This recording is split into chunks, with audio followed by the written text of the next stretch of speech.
para poder anistiar um terrorista que agora está preso de prisão perpétua na Itália, que já confessou todos os crimes, inclusive o crime de ter queimado uma família inteira com os filhos, crianças vivas foram ceifadas, queimadas por esse terrorista que já contou todos os seus crimes, não é? Simplesmente para não ir para chamada pena de morte, agora está de prisão perpétua, e eles anistiaram ele aqui. O Lula deu anistia para ele. A anistia que Temer deu aqui atingiu muitas vezes muitos bandidos que cometeram crimes aqui no Brasil, até o Adail Pinheiro, por exemplo, um sujeito pedófilo, que foi descoberto por nós e investigado por nós na CPI da pedofilia e que teve diversas prisões por conta de abuso infantil, foi eleito agora prefeito de Quari. Agora você veja que luta que nós estamos fazendo, quase que inglória, quase que insana, lutando por uma população que vai lá e elege indivíduos eivados de crimes. Onde é que estão aqueles que foram presos na Lava Jato? Meus amigos, era para ser uma entrevista completamente simples, comum, padronizada, como de costume com a TV Senado. Uma jornalista pergunta ao senador Magno Malta o que ele achava dos presos do dia 8 de janeiro. E a jornalista fica inquieta e sem reação alguma com as palavras do senador Magno Malta, que soltou ao ventilador tudo que estava engasgado em sua garganta.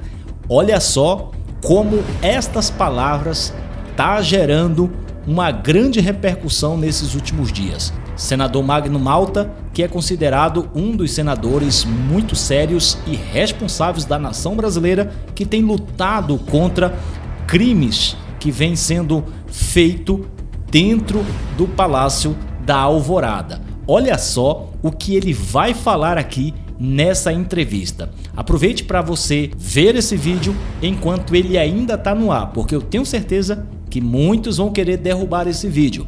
Mas olha só, aproveite, curta o vídeo, comenta e não se esqueça de compartilhar esse vídeo enquanto dá tempo, tá bom? Então, bom vídeo para vocês. Vamos lá, vamos ao vídeo. Senador, o senhor pode fazer um balanço da Comissão de Segurança Pública que debateu sobre a situação dos presos do 8 de janeiro?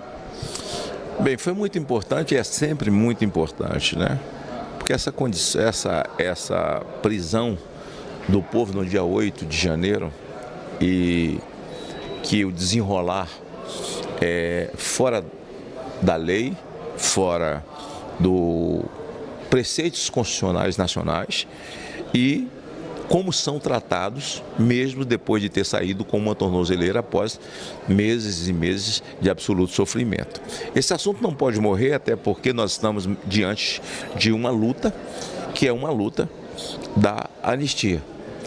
Essa anistia ela precisa vir, porque outras anistias vieram. O Temer deu 2 anistias, por exemplo. O Temer anistiou as mulheres que tinham cometido o crime e que tinham filhos abaixo de 12 anos, mas o crime não era letal, era de baixo potencial ofensivo, e elas foram anistiadas. E depois anistiou as avós que tinham netos e que não tinham cometido crime de nenhum potencial. O que acontece? Depois veio a anistia antes que o Lula deu para o César Battisti. E essa anistia é para um terrorista que tinha como advogado o ministro Barroso, que hoje é o ministro Supremo, era advogado, e que a Suprema Corte do Brasil se fez maioria para poder anistiar um terrorista que agora está preso de prisão perpétua na Itália, que já confessou todos os crimes, inclusive o crime de ter queimado uma família inteira com os filhos, crianças vivas foram ceifadas, queimadas por esse terrorista que já contou todos os seus crimes, não é? Simplesmente para não ir para chamada pena de morte, agora está de prisão perpétua, e eles anistiaram ele aqui.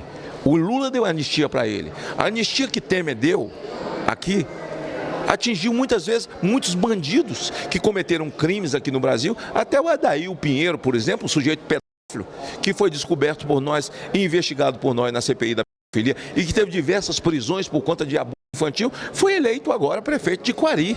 Agora você veja que luta que nós estamos fazendo, quase que inglória, quase que insana, lutando por uma população que vai lá e reelege indivíduos e elege indivíduos eivados de crimes. Onde é que estão aqueles que foram presos na Lava Jato? Onde é que estão aqueles que devolveram milhões e milhões, né, de dinheiro? Aqueles que fizeram a delação e aqueles que fizeram a acordo de leniência, que foram as empresas, de realmente ter um esquema de caixa 2 para poder passar dinheiro para políticos. E a própria Odebrecht passou a sua lista com os nomes e com os apelidos daqueles em que recebiam propina da Odebrecht.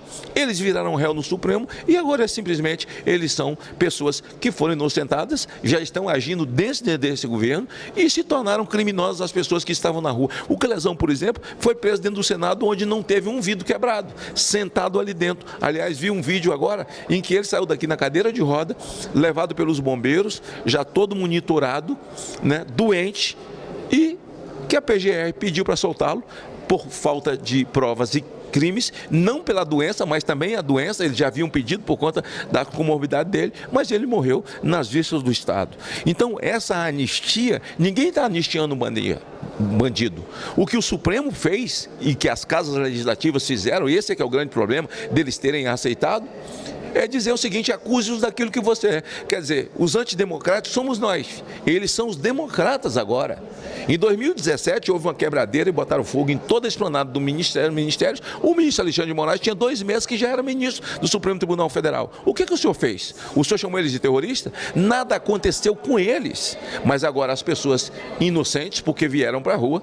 Então nós estamos vivendo assim dias absolutamente difíceis, onde uma narrativa levou um indivíduo condenado por peculato, desvio de dinheiro, lavagem de dinheiro, preso, a ter direitos constitucionais elegível, e um que não cometeu nenhum crime ficou inelegível por não ter cometido nenhum crime, que é o caso de Jair Bolsonaro.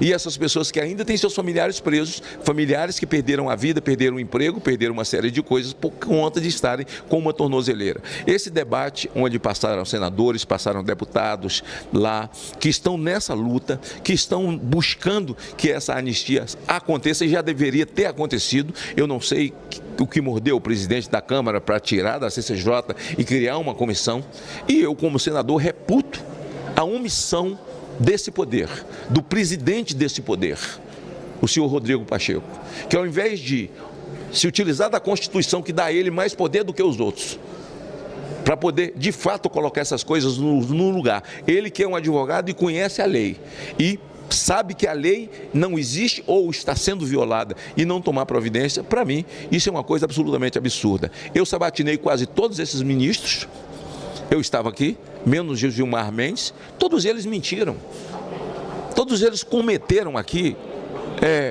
falsidade ideológica, porque o comportamento deles lá, hoje, não é aquilo que eles disseram aqui.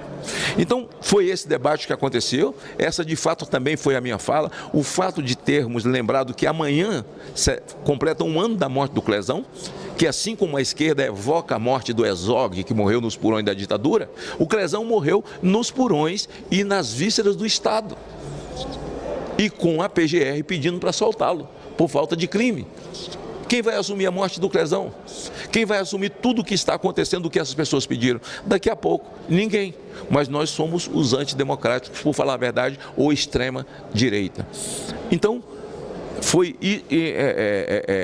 uma sessão importante, ouvimos as pessoas, ouvimos vítimas, ouvimos famílias de vítimas, ouvimos senadores, deputados, e na verdade eu pude de fato fazer todas as minhas colocações daquilo que no meu 3º mandato de senador da República aqui, eu vi quase todos, eu participei da sabatina, muitos deles eu não atendi no meu gabinete e continuo falando as mesmas coisas sem medo, porque não tenho como me acovardar diante da verdade. E a verdade absoluta é essa, que o Supremo Tribunal Federal hoje faz parte de um consórcio onde eles são os verdadeiros mandatários do Brasil. O Supremo Tribunal Federal oprimiu essa casa, adentrou essa casa, colocou o presidente dessa casa numa posição ou de que faz parte com eles, que bate palma do que eles fazem, ou de covardia, adentrou a outra casa e faz parte do consórcio que governa o Brasil hoje, que é o governo desse descondenado chamado Luiz Inácio Lula da Silva. No mais, a sessão foi muito importante.